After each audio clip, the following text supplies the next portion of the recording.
Ces points que tu dois connaître si tu veux commencer ton business en Turquie ou si tu veux lancer ton groupage. Dans cette vidéo, je te donne des points importants que tu dois connaître avant de te lancer dans ton business en Turquie. Reste connecté. Comment vous allez, chers abonnés? Bonjour et bienvenue sur cette chaîne. Je suis Sonia. Sur cette chaîne, on parle entrepreneuriat, business, médecine et également développement personnel. Alors, dans cette nouvelle vidéo, je te présente quelques points qui, selon moi, sont importants à connaître avant de te lancer dans le business de Turquie. Je vais parler premièrement du groupage. C'est quoi le groupage? Le groupage, c'est quoi? En Turquie, la majorité des produits se vendent en série. Lorsqu'on parle de série, je prends un exemple, si tu veux acheter une robe, ce sera vendu en série de 6 pièces, de tailles différentes, de même couleur. Alors, si tu as des clients qui ne peuvent pas acheter, ou si toi tu ne peux pas acheter toute une série, il y a la possibilité de faire des groupages. Des groupages de séries, des groupages de pièces, des groupages de séries. Pourquoi? Parce qu'il y a des fournisseurs qui offrent des possibilités d'achat à partir d'une somme minimale. Je prends par exemple un exemple. Si le fournisseur demande de faire des achats à partir de 400 $ et que tu n'as pas ces moyens-là, tu pourras essayer de faire des groupages avec d'autres personnes ou essayer de faire un groupage. Plusieurs personnes prennent des différentes séries pour pouvoir former ce montant-là. Alors, le groupage de pièces également est possible. C'est quoi le groupage de pièces? Le groupage de pièces, c'est tout simplement que la marchandise se vend en série. Vous prenez une série de 5 pièces par exemple, de taille 40, 42, 44, 46, 48 et que vous vous dites, oui, je prends juste la taille 42 et 44 et vous trouvez une autre personne qui prendra la taille 46, 48, 50 par exemple. Là, c'est le groupage. Il est également important de connaître la gestion des stocks. Ce que vous devez savoir, vous devez pouvoir gérer votre stock. Il y a de grandes chances que votre stock arrive rapidement en rupture. Ce que vous devez savoir, c'est que le fournisseur turc donne sa marchandise au plus offrant.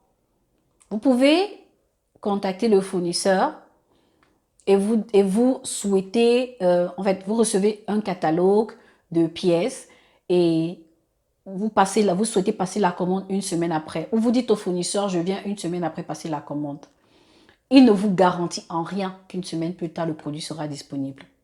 Il offre sa marchandise au plus offrant. Ils veulent également ceux qui payent directement. C'est pourquoi je conseille à ceux qui font le business de Turquie de prendre la marchandise directement et ne pas attendre longtemps. Parce que lorsque vous attendez, vous avez de grandes chances d'être en rupture de stock.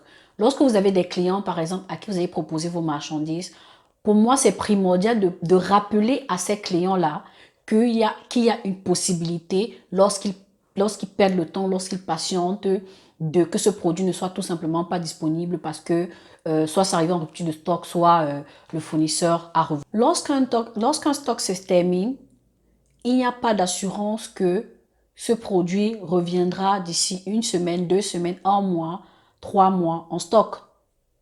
Les choses changent rapidement en Turquie. Vous pouvez trouver un produit aujourd'hui et demain, il n'est plus disponible. Et il revient après une semaine en stock, mais carrément un autre modèle. Donc, ils sont carrément en train d'innover, en train de changer. Donc, c'est pas assez évident de trouver un même produit plusieurs fois. Important de faire attention à cela lorsque vous vous lancez dans le business parce que ça peut porter préjudice à votre crédibilité auprès du client. Parce que si vous dites à un client, oui, je te propose cette marchandise, je te livre cette marchandise et que le client fait le paiement et vous ne devez pas rappeler qu'il y a de grandes chances que ce produit arrive en rupture de stock, là, vous ne devenez pas crédible en fait. Vous perdez de votre crédibilité. Donc, c'est important de le savoir et d'informer vos clients par rapport à ça. Vous devez également savoir lorsque vous cherchez des fournisseurs en Turquie qu'ils ont très peu d'informations en ligne. Les fournisseurs turcs ne sont pas très portés réseaux sociaux. Je ne sais pas pourquoi, je ne peux pas vous expliquer. C'est une ligne qui fonctionne à plein temps.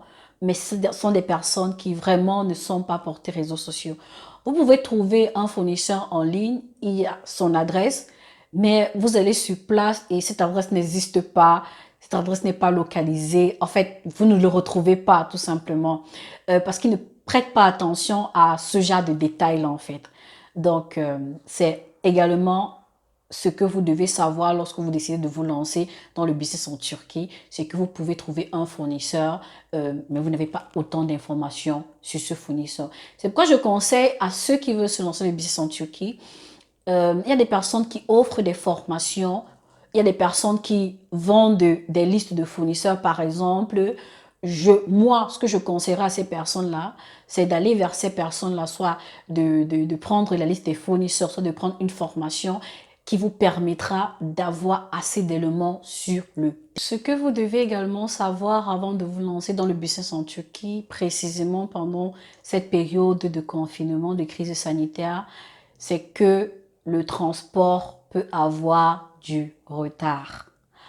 Lorsque vous donnez un délai de livraison à votre client, mettez toujours une marge dessus. Je prends un exemple. Si le transport normal est d'une semaine, dites au client que ça peut aller jusqu'à 2 semaines.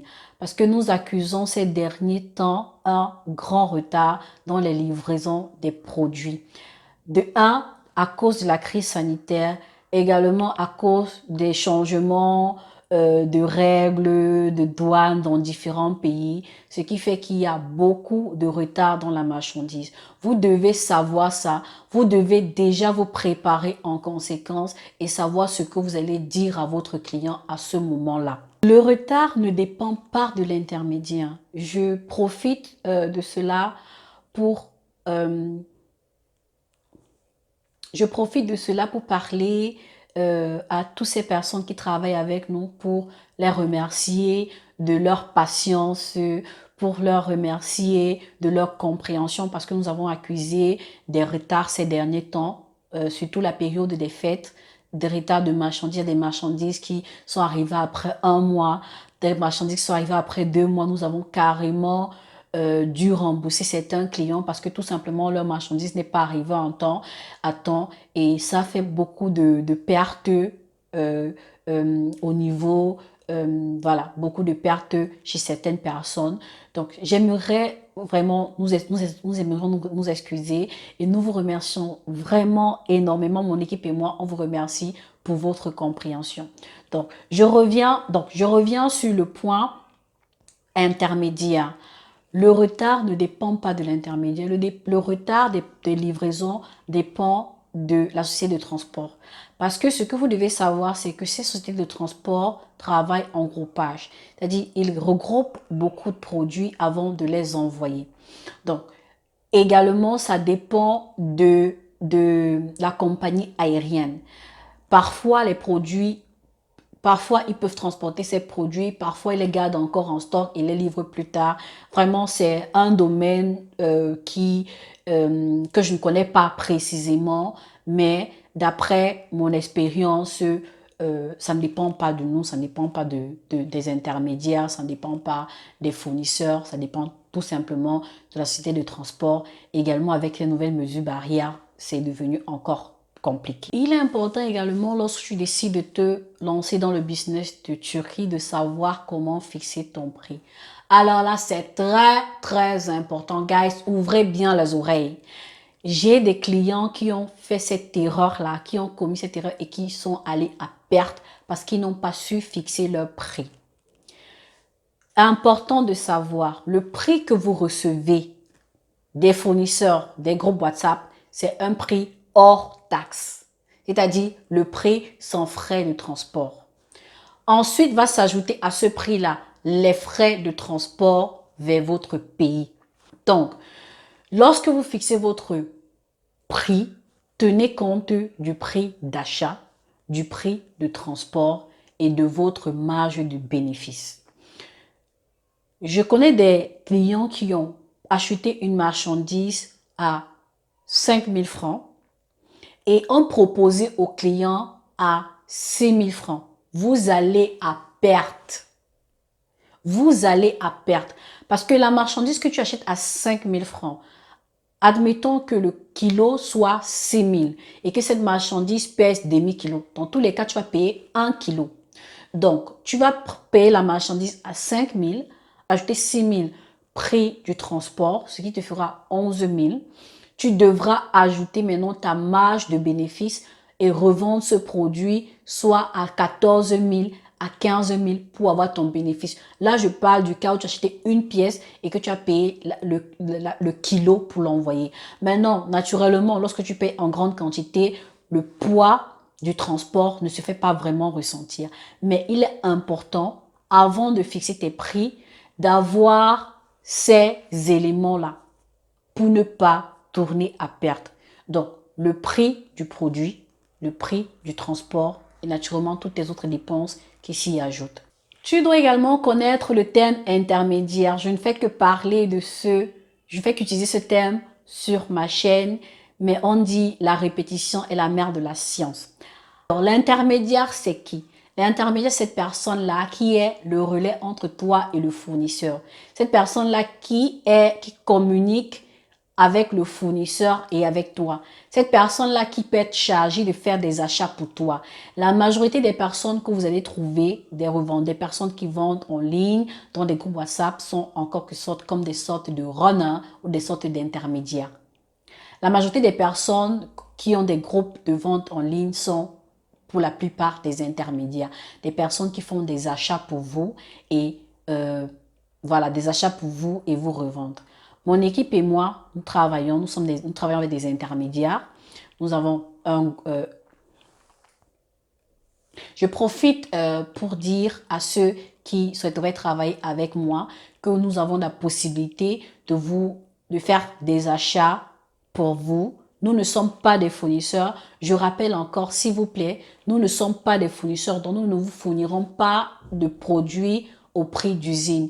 Nous faisons dans la vente des vêtements femmes, soirées, business. Nous faisons également dans la vente des vêtements d'enfants et nous faisons également dans des vêtements d'hommes. Pour l'instant, nous avons toujours fonctionné comme ça. Nous ne faisons pas dans la contrefaçon. Nous ne vendons pas de produits, des imitations et tout. En Turquie, il y a tellement de produits, des imitations. Pour ceux qui aimeraient avoir des imitations de qualité, vous pouvez les trouver en Turquie. Je vous assure, guys, ce sont des imitations qui sont... Vous ne voyez presque pas la différence avec, le vrai produit, avec le produit réel en fait. Donc, si vous êtes intéressé, si vous voulez travailler avec nous, vous pouvez tout simplement nous laisser un message ou intégrer notre groupe WhatsApp et nous pourrons travailler ensemble. Je rappelle que nous ne faisons pas seulement dans les vêtements d'enfants parce que il y a une vidéo que j'ai fait où je présentais des vêtements d'enfants, commencer son business avec 50 000 et nous avons reçu beaucoup de personnes qui venaient, nous voulons des vêtements d'enfants, nous voulons des vêtements d'enfants. Oui, mais nous ne faisons pas seulement dans les vêtements d'enfants. La vidéo, c'était pour vous illustrer, pour vous présenter, pour vous dire que c'est possible de commencer un business avec des vêtements d'enfants. Vous avez beaucoup de différentes personnes qui peuvent voilà, vous offrir ces produits. Nous faisons également dans les vêtements d'adultes, en petite série. Nous avons un groupe pour des personnes qui veulent des petites quantités, mais nous offrons également la possibilité aux personnes qui veulent acheter aux fournisseurs, aux grossistes, si on peut dire comme ça, voilà, de leur fournir leurs produits. Donc, si vous êtes intéressé, laissez-nous tout simplement un message et vous nous dites dans quelle catégorie, comment est-ce que vous voulez travailler avec nous et on pourra, voilà, échanger. Fini l'instant pub. Fini l'instant pub. J'espère que vous avez aimé cette vidéo. N'hésitez pas à liker et à vous abonner. Je tiens vraiment à vous dire merci. Merci de me suivre. Merci pour tous vos messages. Merci pour tous vos échanges. Merci pour vos partages. Et on se retrouve dans une nouvelle vidéo. À plus tard. Au revoir.